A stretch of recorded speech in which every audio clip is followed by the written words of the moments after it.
حروف ادغام ہے، تو یہ بھی آپ کے 6 ہو گئے. اور ایک حرف آپ کا آتا ہے اقلاب کا، ایک حرف آتا ہے آپ کا اقلاب کا.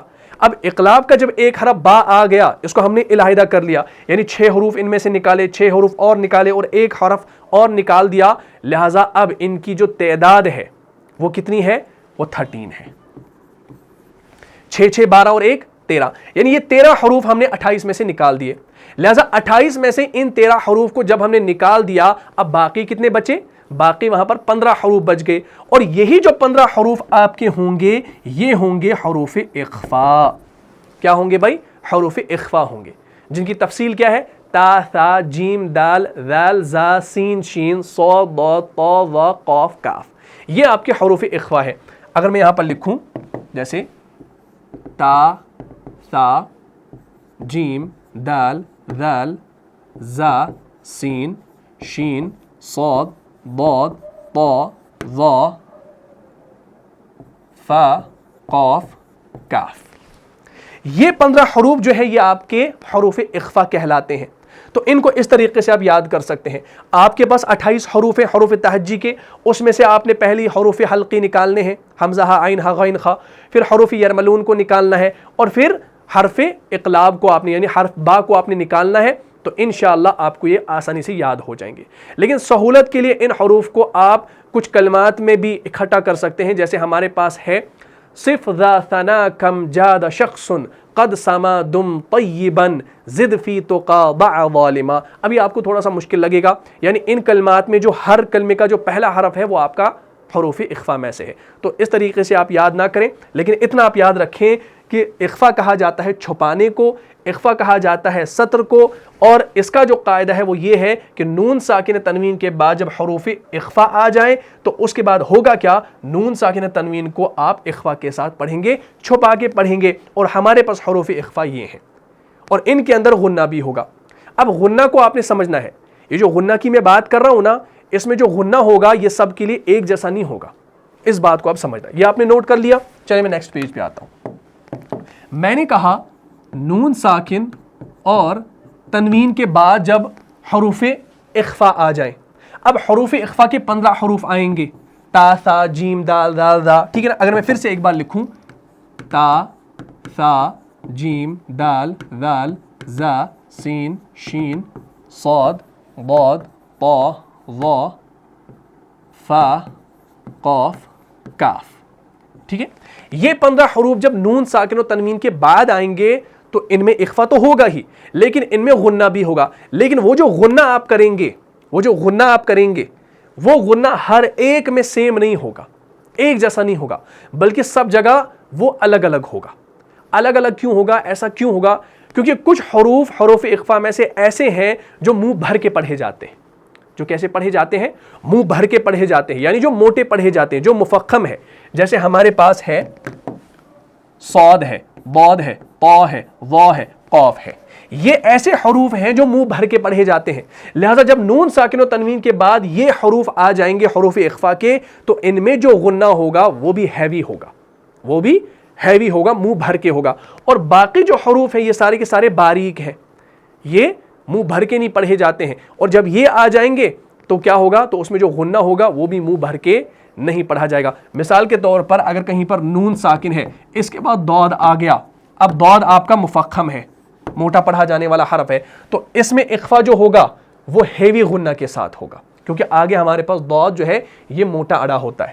اسی طریقے سے اگر نون ساکن کے بعد تا آ گیا، اب یہ جو تا ہے یہ باریک ہے، تو اس میں جو غنہ ہوگا اخفا کے ساتھ وہ غنہ بھی لائٹ ہوگا، منہ بھر کے نہیں ہوگا. تو یہ چیز کا آپ نے خیال رکھنا ہے. اکثر لوگ جو ہے غنہ کے اندر غلطی کرتے ہیں، اکثر لوگ غلطیاں کرتے ہیں. تو یہ غلطی انشاءاللہ آپ نے نہیں کرنی ہے. تو اس طریقے سے اب آپ نے یہ چیز سمجھنی ہے. تو ہمارا ٹاپک جو ہے اخفا کے بارے میں مکمل ہو گیا. اب میں انشاءاللہ آپ کو مثال دینے لگا ہوں، مثال کے ذریعے آپ کو سارا سمجھ میں آ جائے گا. جیسے میں یہاں پر ایک مثال آپ کو دوں، ہمارے پاس سورہ رحمان کی مثال ہے. سورہ رحمان کی آیت نمبر 14 ہے، اعوذ باللہ من الشیطان الرجیم.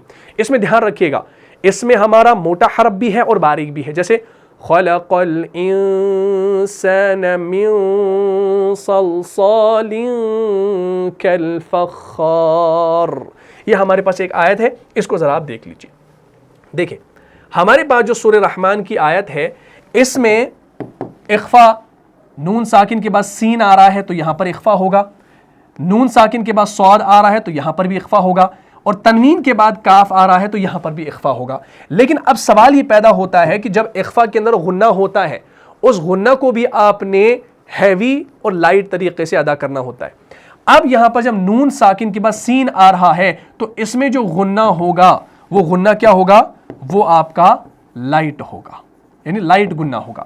اب نون ساکن کے بعد صاد آپ کا مفخم آ رہا ہے تو یہاں پر ہیوی غنہ ہوگا، ٹھیک، اور یہاں پر تنوین کے بعد کاف آ رہا ہے اور کاف آپ کا باریک ہے تو یہاں پر لائٹ غنہ ہوگا، اخفا ہوگا لیکن لائٹ غنہ کے ساتھ ہوگا۔ اب دھیان رکھیں کیسے، جیسے ہم پڑھتے ہیں خلق الانسان، انسان، اس آواز کو سننا ہیڈ فونز کے ذریعے، خلق الانسان، انسان، تو لائٹ میں نے یہاں پر اخفا کیا۔ لیکن آگے اب صاد ہے، اب صاد کو جہاں سے آپ ادا کرتے ہیں نا، اس مخرج کو بنانے کے لیے، اس مخرج کو بنانے کے لیے آپ نے پہلے سے ہی اس غنہ کو موٹا کرنا ہے تاکہ آپ کو پھر صاد نکالنے میں دقت نہ ہو۔ تو آپ اس کو پڑھیں گے خلق الانسان من صلصال کالفخار۔ اب آپ دیکھیے، دھیان رکھیے، اگر میں ان میں غنہ کا خیال نہ رکھوں، یعنی ہر جگہ لائٹ غنہ ادا کروں، جیسے خلق الانسان من صلصال کالفخار، تو یہ غلطی ہے، یہ غلطی ہے۔ تو آپ نے کیا کرنا ہے؟ آپ نے پڑھنا ہے خلق الانسان، خلق الانسان، اس طریقے سے۔ آگے کیا ہے؟ من صلصال کالفخار، من صلصال کالفخار۔ یہاں پر جب ہیوی غنہ ہو گیا پھر یہاں پر پھر سے لائٹ ہو گیا، کیوں؟ کیونکہ یہاں پر تنوین کے بعد کاف آ رہا ہے، تو اس چیز کا آپ نے خیال رکھنا ہے۔ اخفا کے اندر بہت سارے لوگ غلطیاں کرتے ہیں، غنہ کے اندر غلطیاں کرتے ہیں، ہر جگہ وہ لائٹ غنہ ہی ادا کر رہے ہوتے ہیں، لیکن اس چیز کا اب آپ نے خیال رکھنا ہے، جب بھی نون ساکن و تنوین کے بعد موٹے حروف آئیں تو غنہ بھی موٹا ہوگا، جب باریک آ جائے تو غنہ بھی باریک ہوگا۔ اسی طریقے سے ہمارے پاس ایک اور آیت ہے سورہ بقرہ کے اندر، سورہ بقرہ کی آیت نمبر 57 ہے، وہاں پر آپ کو ملتا ہے اعوذ باللہ من الشیطان الرجیم وَظَلَّلْنَا عَلَيْكُمُ الْغَمَامَ وَأَنزَلْنَا عَلَيْكُمُ الْمَنَّ وَالسَّلْوَىٰ كُلُوا مِن طَيِّبَاتِ مَا رَزَقْنَاكُمْ وَمَا ظَلَمُونَا وَلَكِن كَانُوا أَنفُسَهُمْ يَظْلِمُونَ۔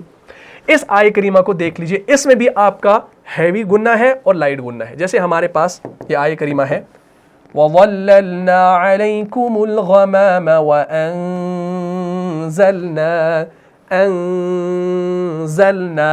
لائٹ غنہ، کیوں؟ کیونکہ زا آ رہا ہے اور زا آپ کا مرقق ہے۔ عَلَيْكُمُ الْمَنَّ وَالسَّلْوَىٰ كُلُوا مِن طَيِّبَاتِ، كُلُوا مِن طَيِّبَاتِ۔ تو اس نون ساکن میں جب ہم نے غنہ کیا نا اخفا کے ساتھ تو ہم نے اس کو موٹا کیا، منہ بھر کے کیا، کیوں؟ کیونکہ آگے جو طا آ رہا ہے یہ آپ کا مفخمہ ہے، یہ آپ کا موٹا پڑھا جانے والا حرف ہے، لہٰذا جب ہم نے اس طا کو منہ بھر کے پڑھنا ہے تلفظ کے اعتبار سے، ویسے ہی ہم نے غنہ کو بھی منہ بھر کے ہی پڑھنا ہے، تب جا کے ہم اس طا کو صحیح طریقے سے ادا کر سکتے ہیں۔ اگر ہم اس کو پڑھیں گے کُلُوا مِن طَيِّبَاتِ تو یہ غلطی ہے، یہ غلط ہے، میں نہیں پڑھنا ہے، میں، آواز کو دیکھیے، کُلُوا مِن طَيِّبَاتِ، یہ غلط ہے، کُلُوا مِن طَيِّبَاتِ، من طَيِّبَاتِ، تو ہم نے غنہ کو بھی موٹا کیا۔ اس چیز کا آپ نے خیال رکھنا ہے اور اس طریقے سے ہر جگہ آپ نے قرآن میں یہ چیز کرنی ہے انشاءاللہ۔ چلیے، کُلُوا مِن طَيِّبَاتِ مَا رَزَقْنَاكُمْ وَمَا ظَلَمُونَا وَلَكِن كَانُوا، اب یہاں پر نون ساکن کے بعد کاف آ گیا تو یہاں پر بھی باریک، وَلَكِن كَانُوا أَنفُسَهُمْ، أنفسهم يظلمون. تو اس طریقے سے آپ نے یہ چیز ادا کرنی ہے، تو کوئی مشکل نہیں ہے انشاءاللہ. اخفا کا ٹاپک بالکل آسان ہے، اور سب سے زیادہ آسان ٹاپک جو پوری تجوید کے اندر لگتا ہے نا، وہ اخفا کا ہی لگتا ہے. ٹھیک ہے. اسی طریقے سے ہمارے پاس ایک اور مثال ہے سورہ بقرہ کے اندر ہی، آیت نمبر 94. وہاں پر آپ کو ملتا ہے اعوذ باللہ من الشیطان الرجیم قل ان كانت لكم الدار الآخرة عند اللہ. پھر آگے خالصہ کے بعد پھر من آ رہا ہے، میم مشدد، اس میں پھر آپ کا کیا ہوتا ہے، ہاں اس میں ادغام ہوتا ہے. جیسے یہاں پر دیکھیں، دھیان دیکھیں، قل ان كانت نون ساکن کے بعد کاف آ گیا، باریک حرف ہے، حروف اخفا میں سے ہے، تو اخفا ہوا لیکن غنہ ہوا لائٹ غنہ، ہیوی نہیں.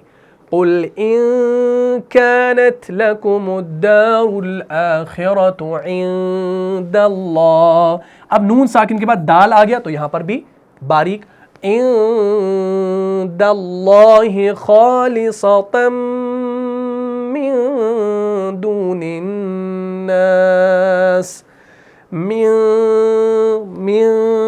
دون الناس فتمنوا الموت ان کنتم صادقین.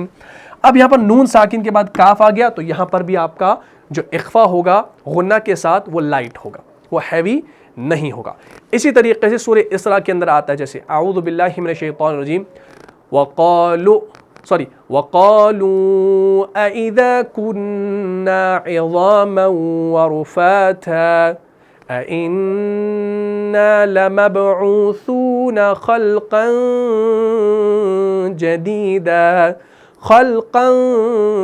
جَدِيدًا. وہاں پر تنوین ہے، تنوین کے بعد جیم آ رہا ہے، اور جیم آپ کا مرققہ ہے، اس وجہ سے وہاں پر بھی جو آپ کا اخفا ہوگا غنہ کے ساتھ وہ لائٹ ہی ہوگا. جیسے یہاں پر ہے، دھیان رکھیے،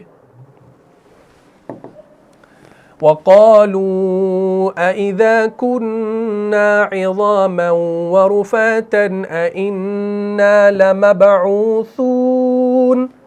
لَمَبْعُوثُونَ خَلْقًا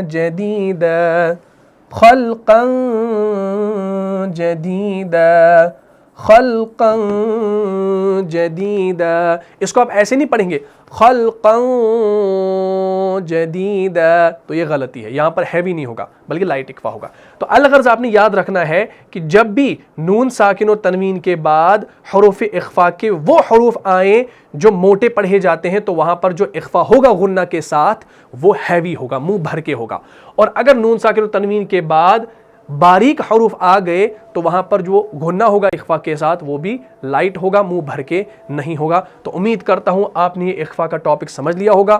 مثالیں انشاءاللہ آپ ہر جگہ قرآن میں پائیں گے، جو بھی مثال آپ قرآن کے اندر دیکھیں گے اس میں آپ کو کہیں نہ کہیں اخفا کا قاعدہ ملے گا ہی. بس خیال یہ رکھنا ہے کہ نون ساکن و تنوین کے بعد جب باریک حروف آئیں حروف اخفا میں سے، تو ان کو آپ نے جب پڑھنا ہوگا، ان کا تلفظ کرنا ہوگا، اس نون کی جو آواز ہوگی اس میں غنہ کرنا ہے، لیکن آپ نے باریک کرنا ہے. اگر موٹے آ گئے تو وہاں پر موٹا آپ نے غنہ بھی کرنا ہے. تو یہ ہے ٹو دا پوائنٹ ہمارا اخفا، اور آسان طریقے سے الحمدللہ آپ کو یہ سمجھ میں آ گیا ہوگا. مجھے امید ہے پورا ٹاپک سمجھ میں آ گیا ہوگا. اگر آپ کو اس کلاس سے فائدہ ہوا ہے تو اپنے دینی بھائیوں اور بہنوں میں اس کو لازم شیئر کر دیجئے. ملتا ہوں انشاءاللہ نیکسٹ ایپیسوڈ میں، تب تک کے لیے آپ خوش رہیں، سلامت رہیں، امن و حفاظت میں رہیں. السلام علیکم ورحمۃ اللہ وبرکاتہ.